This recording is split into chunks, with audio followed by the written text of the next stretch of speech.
The roots of this disparity are deeply embedded in the continent's colonial past. Colonialism, my friends, that's where it all began.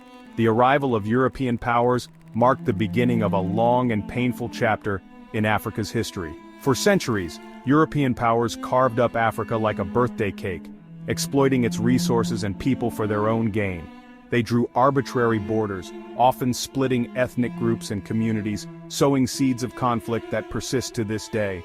They stripped the continent of its wealth, leaving behind fractured societies and economies designed to benefit the colonizers, not the colonized. The extraction of valuable minerals, the establishment of cash crop plantations, and the exploitation of labor were all geared towards enriching the colonial powers. That's colonialism in a nutshell.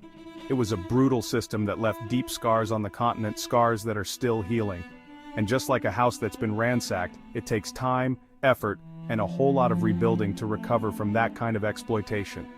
Post-independence, many African nations faced the daunting task of rebuilding their economies and societies from the ground up.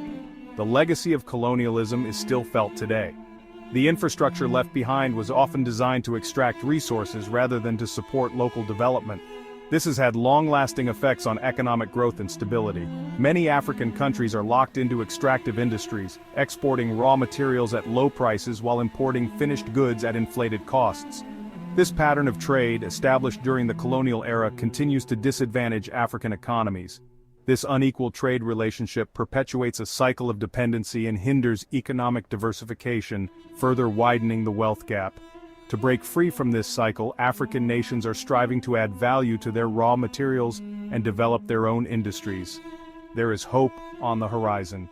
Across the continent, there are growing movements towards economic self-sufficiency and innovation. Local entrepreneurs and businesses are leading the charge, creating products and services that cater to African markets. Education and skill development are also key. By investing in the next generation, African countries are building a foundation for a more prosperous and equitable future.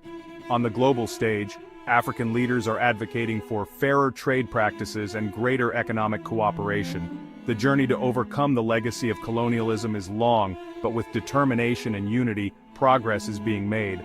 The spirit of resilience and innovation is alive and well in Africa.